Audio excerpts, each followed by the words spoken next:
Yo, Minnesota, what up? So I right now am just folding laundry, so it's just gonna be just straight audio.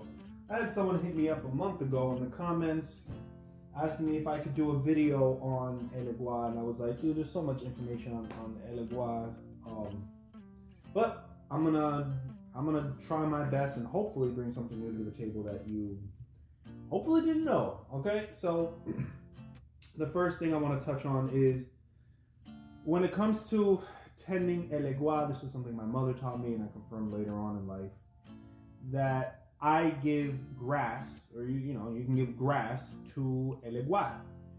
When I would mow the lawn, I would gather up the grass and I would pick it up in my hands and I would put it directly on top of my Elegbara.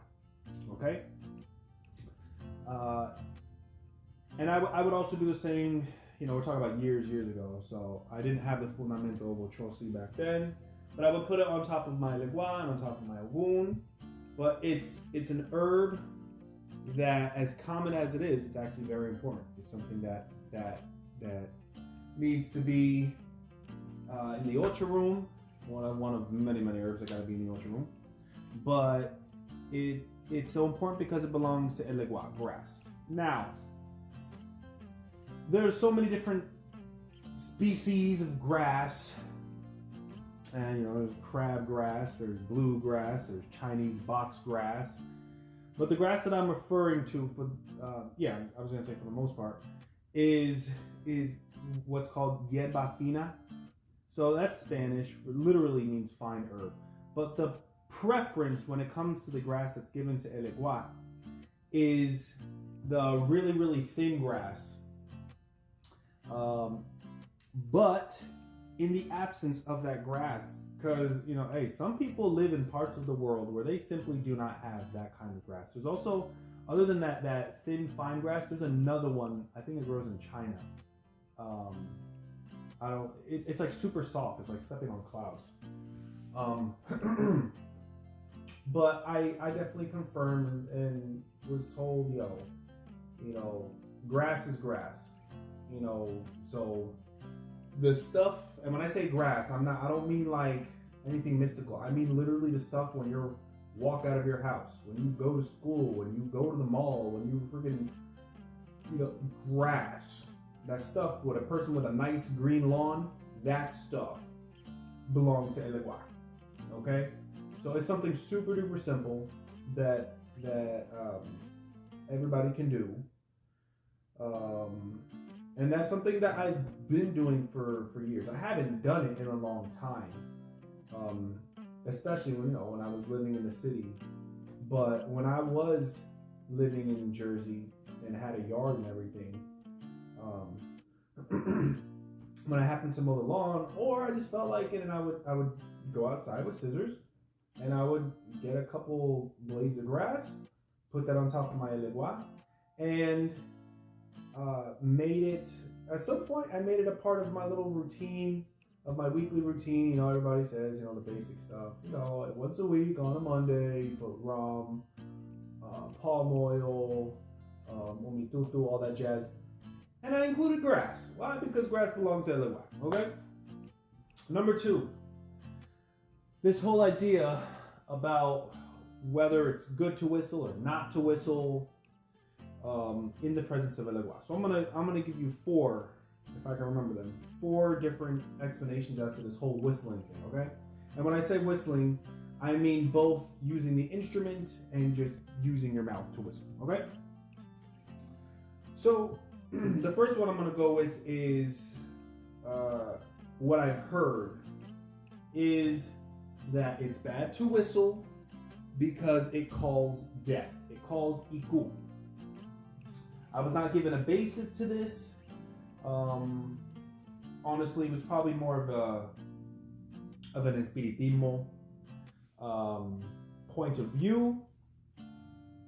But even then, so I have no hard basis for this for all of these. I don't have no old news or nothing, but these are just things that I've heard. Okay.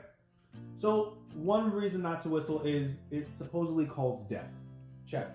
Number 2, my mother, she told me, I remember being a kid and whistling, and like I suck at whistling. But she was saying, "Oh no, you can't whistle in the house because it's signaling to Elegbara that there is an emergency."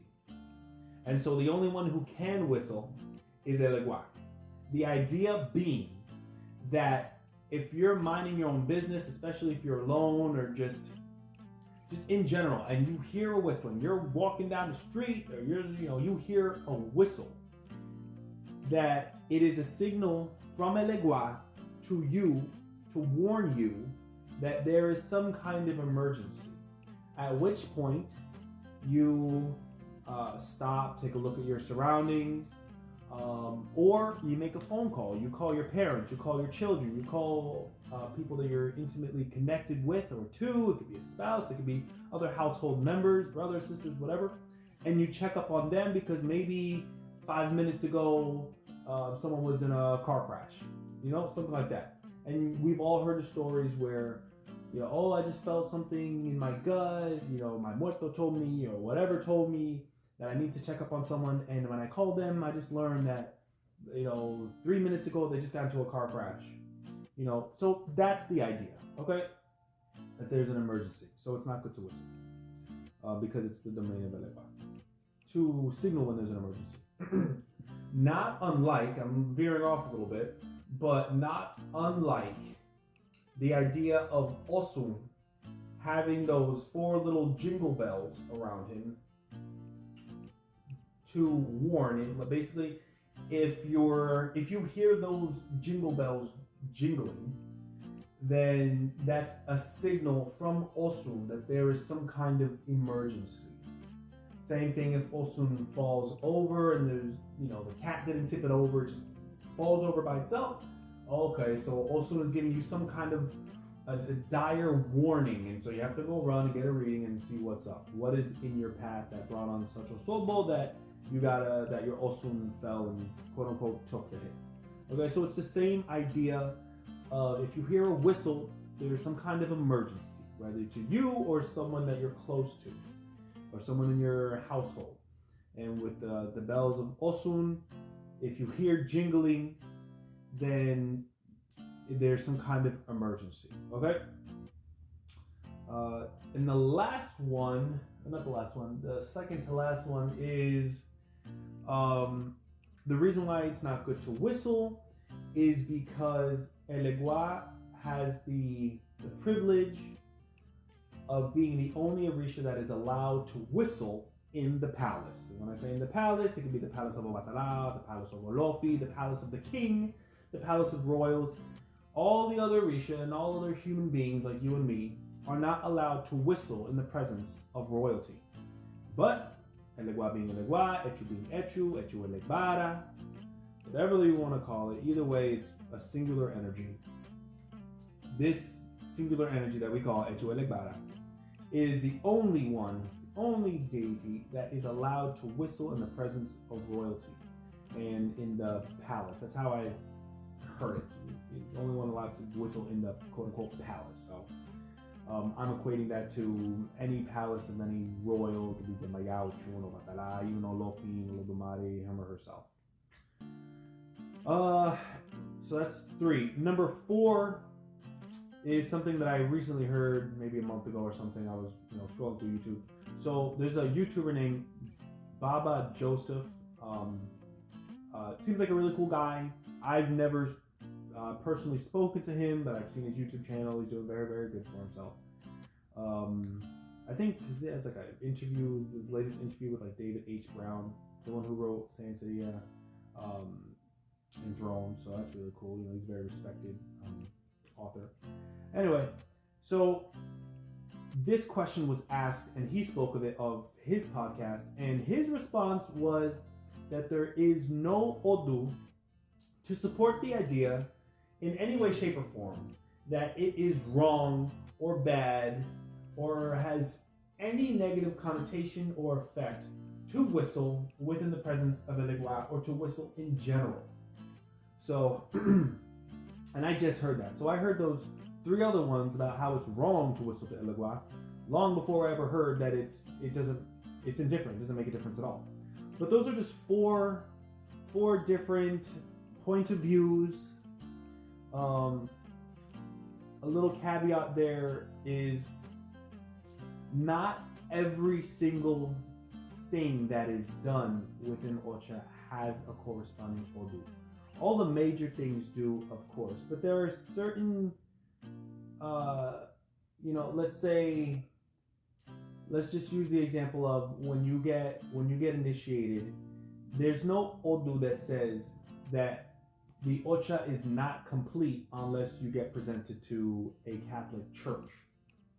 But because of the cultural norms of 1860s, 70s, 90s, and 1900s of Cuba, and 1930s, 40s, 50s of Cuba, Catholicism is so, it's big, So the idea of, oh no, unless you go to a Catholic church and get presented to Olofi, then your initiation is not complete. It's not Odu based, it's cultural based.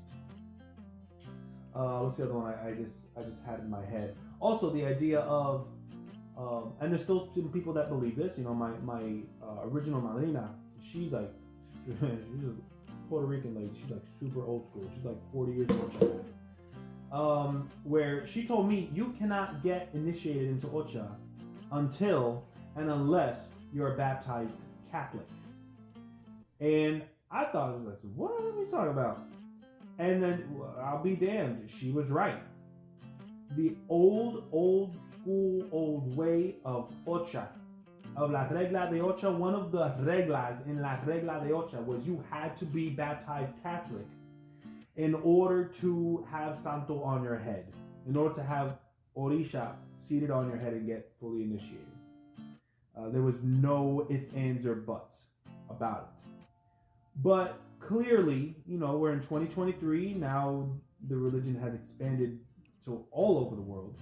And there are indeed people that do not follow this, that disagree with this whole notion of, why am I going to essentially initiate someone into Catholicism and then put something else on their head? So going to get baptism water and holy water put on their head, and then it's basically going to get canceled out when I put the Santo on their head. That's the idea. And the whole idea of forcing anybody to convert, because there are Odus that do speak of, and I can't be specific when it comes to Odus because I suck at them. I'm still learning them myself. But there are indeed Odus that tell the person, right here, the Santo is saying that they want you, whatever it is that you were doing before you got into Ocha, they want you to do that. They want you to, respect them and love them, but it would be good for you to go back to church, to go back to the mosque, to go back to the synagogue, or whether you're Jew, Muslim, whatever, because for some reason your Egun want you to connect with them more, and because they were so Muslim or Buddhist or whatever, maybe you're a Chinese person and it comes out on the mat, Elegbara is saying here that he wants you to try to connect more with your Chinese ancestry, and it would be good for you to do what you used to do before you even knew what Orisha was. And the person would say, well, I used to go to temple, I used to meditate with Buddhists, I used to be Buddhist. Okay, well then try to get back into that. Love and respect the Santo, but right now at this point in your life, Elegbara is saying to connect with your Egun by connecting with your old ways of doing things, your old traditions and your old religions. Things like that do exist. Also, being that I know I'm just ranting now, I'm just going off topic, so I hope this is interesting to somebody. But it can come out in a reading as well. Elegbara may be saying, because for the most part, Elegbara is the shells that are used. But I've even, I've asked Babala about this, and they say, yeah, sometimes it may come out that, okay, the Santo loves you and all that jazz, but this is not your path. You need to stay on the path you're on. You need to stay strong in your Hinduism, your Buddhism, whatever. Because there are all those that speak of, oh, this is where diversity of religion was born. This is where diversity of language, diversity of this or that. And everything has its place. This is where, XYZ was born. And there's some interesting Odus. This is the Odu where like what's his name? This is the Odu where Judas betrayed Jesus. There's an Odu for that. This is the Odu where the pyramids, the Egyptian pyramids, were erected. So there's also historical elements within Odu. So I don't even know where the hell I was going with this, but oh yeah, that there's no. Baba Joseph says that there's no Odu saying that there's any kind of restrictions or taboos when it comes to whistling. What I did mention before, way earlier in the video, none of it, as far as I know, is Odu based. Whether it calls death, Echu, whether Elegbara is the only one that can whistle in the palace. But the point is, not every single thing is going to have an Odu corresponding to it. So there's a chance that perhaps, okay, whistling is not, or not whistling, the taboo of whistling may not be Odu based, but it may be culturally based and weaved into the Creole nature of Ocha. You know, and it just became one of those things where it became the norm, and it became, you know, because Santeria is very Creolized religion. It is not pure Yoruba religion. So there are definitely aspects where there's not an Odu for that. It's just, that's the way things are. Like, here's another good example. When it comes to serving a table of santeros, okay, there should not be knives or forks. This is something that has long since been abandoned, because every, you know, you get ocha made, you go to an anya. I don't know how things are done when it comes to Ifa, so I'm not going to speak on that. But Pinando, anya, ocha, when you got a table of santeros sitting at a table, onra, when you're celebrating an egun, or, you know, a person dies and they have the table, there's not supposed to be forks or knives at that table. It has nothing to do with Odu. It simply has to do because slaves were not given knives or forks. So all they were given to eat was a spoon. And that's another explanation as to, or at least a historical explanation as to why Yawoses are not given knives or forks. The whole idea being, oh, because the Yawo's a baby and they don't know how to use a knife or a fork.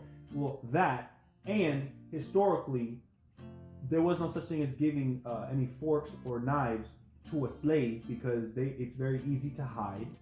And when they were using machetes on the field, they had the supervisor on the horse making sure that nobody's tucking away their machetes. So why would the slave master be giving knives and forks to their slaves? It's not Odu based, it's historical based on slavery. And it's definitely long since been that has been abandoned. I mean, if I had Pinaldo and I set up a table and I didn't put knives and forks, everybody would look at me like I got two heads. But historically, yeah, there would be just spoons. Because at the table for los santeros and los orishas, they would have been all, you know, if we're talking like 1870, you know, there would have been only spoons, you know. So even though Baba Joseph says there's no Odu based on this idea of whistling in the house when it comes to Elegbara, this is something that clearly has been perpetuated for some reason. Whether it's legit or not, I don't know. I personally, because of, you know, just its habit, I personally don't whistle around Elegbara. I would not whistle in any formal setting.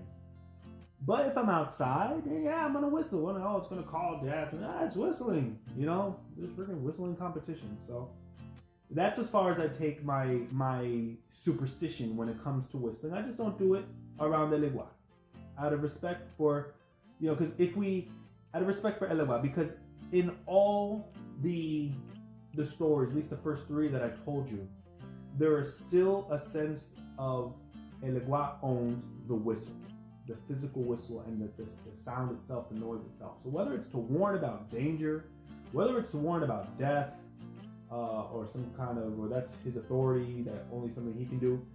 We still know that Elegbara is the owner of the whistle. At least we know that much. Whether it's good or bad, that's up for debate. But we all can agree that Elegbara owns the whistle. And that's why a lot of people keep whistles with their Elegbara. So in those regards, my superstition is, let me not whistle, because out of respect for Elegbara, that's his domain, that's his thing, his instrument. So I'm not going to play it willy-nilly. But if I'm outside or whatever, hey, what am I going to do? If I needed a job and they had a traffic stop, and what am I going to do? Oh, no, I'm not going to take the job because it involves whistles and it's going to call death and it's going to offend Elegbara. No, I'm going to take the job and I'm going to blow that damn whistle, So now I'm just going on and on. I hope that if you didn't learn anything, just got a different perspective or insight as to Elegbara. Like always, I always try to bring something new to the table because I'm tired of hearing the same crap. Elegbara's numbers 3, red and black, and he's the opener of our road. So I hope I brought something new to the table.